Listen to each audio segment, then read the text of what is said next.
Now, out of all the cancers that someone can get, pancreatic cancer is definitely one you want to avoid and you want to prevent. So it's really important to understand some information about the pancreas, because pancreatic cancer is aggressive.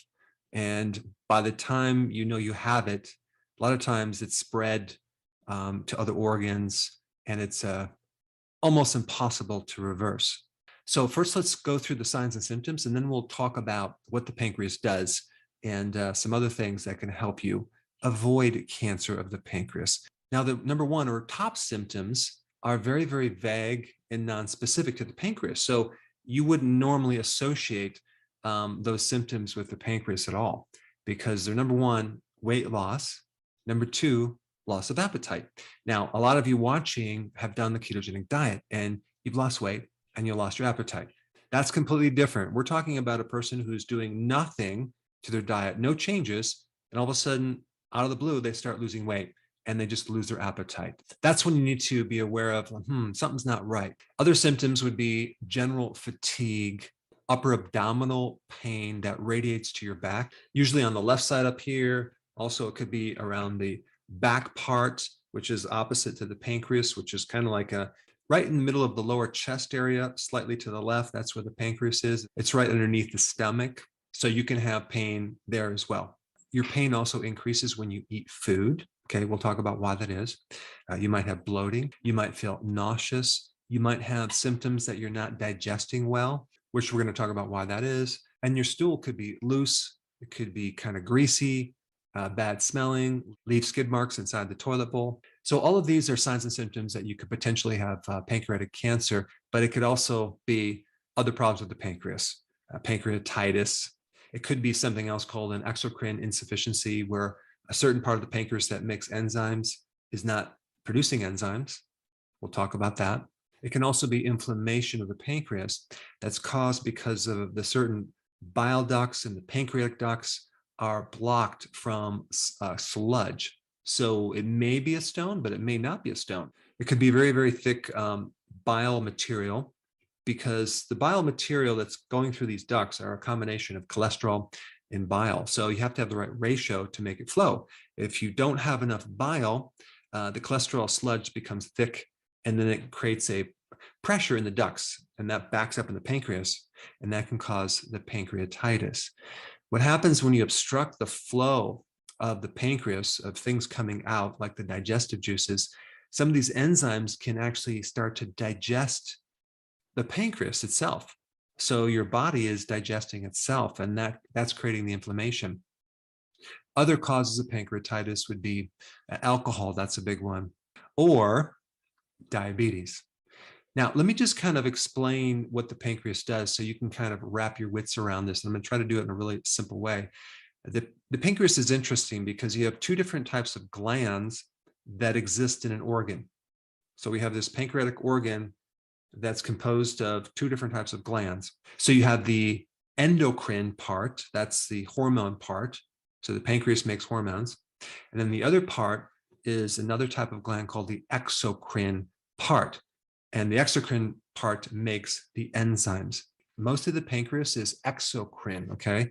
Like 97% of it. So it produces a lot of enzymes. Like per day, it might produce like 8 ounces of enzymes to help you digest food.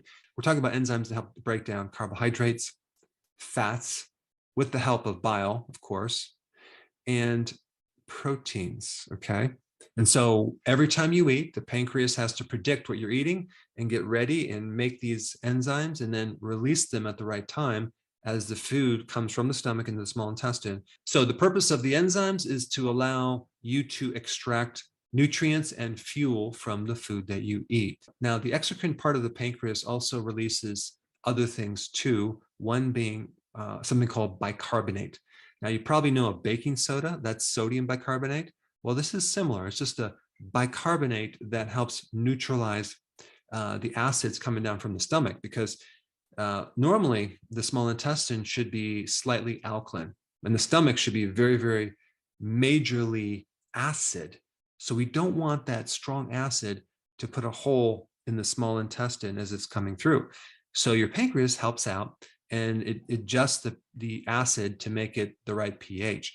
And a lot of these enzymes are activated when there's a certain pH, whether it's alkaline or acid. So if there's some problem with your digestive system and the pH isn't right, these enzymes won't even get activated because the pH is what activates them. So the bicarbonates are very, very important. So what you have to understand is the stomach is extremely, extremely acid, okay? And the small intestine is just slightly alkaline. So it's just, if you look at the relationship between the two, it's pretty dramatic. And this is why when you take baking soda or an antacid, or you alkalize the stomach because you're drinking all this alkaline water, you have to realize that you're diluting the stomach, which is normally supposed to be very, very acidic. So it can create major problems because at the very start of your digestion, you need that strong acid. You don't want it to be alkaline because then we actually stop the release of enzymes in the stomach, like the ones that help you digest protein. And now we have undigested protein going into the small intestine. Now, what is that going to do to the pancreas? It has to work like crazy to release more and more enzymes to try to make up the damage and do the work that the stomach was supposed to do. So it's really important to keep the stomach really, really acid and then allow the pancreas to release the enzymes it needs to, as well as the bicarbonates at the right time. So bicarbonates are alkaline, okay? So that's what they are. Now, we also have another part of the pancreas called the endocrine part, and that's where all the hormones are made. And they're made in these cells, okay? And they're scattered throughout the pancreas. And we have certain cells that make insulin, which is about 70% of all those endocrine glands.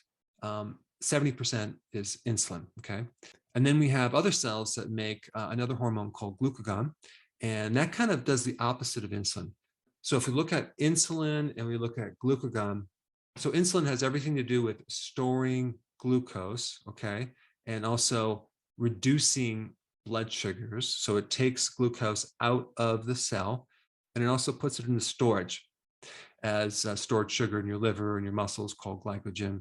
And then when you have too much glucose, it'll then convert the glucose into fat cells, okay? And also it converts it into cholesterol, and the fat is triglycerides, okay? So insulin is a storage hormone. Then we have glucagon.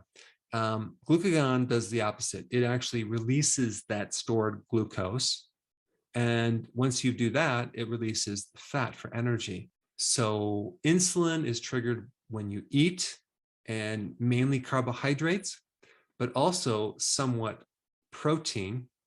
But believe it or not, it's not triggered by fat or fiber. Then we have glucagon that's triggered when you don't eat. So when you're fasting, it's also triggered when you're not eating sugar and you're eating protein. So a certain amount of protein will be triggered by glucagon. So we have an interesting thing with protein because both insulin and glucagon is triggered by protein. So you have both of these hormones, whereas glucose only triggers insulin. Now, some other things that will release glucagon would be, I already mentioned protein. Exercise is one. I already mentioned fasting. And so glucagon is all about extracting energy from stored glucose or stored energy as fat. And then we have some additional cells called somatostatin, and that has everything to do with satisfying your hunger. And so if you're hungry, you're going to stop eating. So it's kind of an inhibitory hormone. It kind of stops certain things from happening. And then we have two additional hormones, okay? We have somatostatin and another one called pancreatic polypeptide. Now, don't get caught up with the names. Just realize that these two hormones help to inhibit the other two hormones. They're kind of like the brake pads. And so they're going to increase you're feeling satisfied after you eat, so then you stop eating. And they're also going to help you decrease the enzyme action. So they kind of complete the digestion as far as the pancreas goes. Because at some point after the pancreas has done its job, we have to have something to stop these chemical reactions from occurring. So they inhibit things. So they make you satisfied. They help you get rid of your hunger. They basically suppress the gastrointestinal process, okay? They kind of suppress the actions. So basically you have a couple hormones involved when you're eating, and then you stop eating, and then also some other hormones to help complete that digestion and inhibit things that happen in that area of your body. Some real interesting things that you should know about. Number one, when you constantly increase insulin because you're eating frequently or you're doing a lot of carbs, and you develop insulin resistance, and then eventually you develop prediabetes, and then eventually you develop diabetes. Okay. Diabetics start to have a atrophied pancreas. So if you're diabetic, the pancreas starts to get smaller. Okay. And some other things happen too. You start to get destruction of both gland parts of the pancreas. So diabetes really is just a dysfunction of the glands in your pancreas. So for example, diabetes type 1 is the destruction of the cells that produce insulin.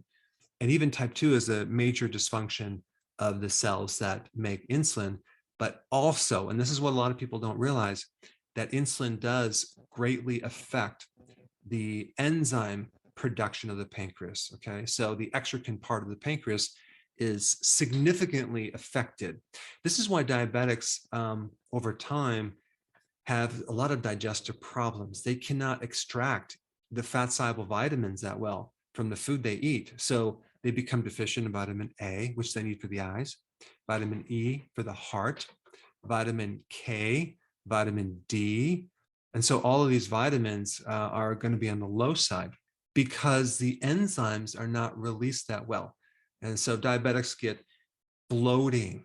They have a lot of oxidation and free radical damage going on because of the glucose that is uncontrolled. They have a lot of inflammation in the pancreas, okay? And that can lead to cancer, as well as fibrosis. So you can see that when you have diabetes, it doesn't just affect the endocrine part of the gland, it affects the entire gland, which includes digestion and the enzymes that are released. And if we take a look at cancer, cancer occurs because there's damage to the mitochondria. And this damage can occur from chronic inflammation. And again, insulin could be responsible for that. Diabetics have a much higher risk of getting pancreatic cancer than other types of conditions. And also, if we take a look at pre-diabetic, what comes before that? Insulin resistance. The great majority of the population has insulin resistance. So they're kind of headed in this direction. And so this is why going on the ketogenic diet, the healthy version of the ketogenic diet, so you're also including a lot of high density nutrition, foods with antioxidants, good amounts of vegetables with the vitamins and minerals and things like that, are all really important so you can avoid getting cancer. And then we have intermittent fasting, which gives the pancreas a chance to heal and reset so it doesn't have to constantly work. And out of all the things that will drop inflammation, it's the fasting that will do it the fastest, no pun intended. So the big take from this video that you should get is that there's one big, huge problem that keto and intermittent fasting helps you correct. And it's insulin resistance, which is at the heart of diabetes. And that's what really causes you to go into diabetes. It's kind of like the first condition that occurs before prediabetes and then diabetes. So out of all the actions that you could do to avoid pancreatic cancer, and of course, I'm assuming you don't smoke or drink a lot, or you're not being exposed to chemicals, things like that, is the healthy version of the ketogenic diet with intermittent fasting. So I hope you have more information on the pancreas, but I really want you to watch this video on the relationship between inflammation and cancer. Check it out. I put it right here.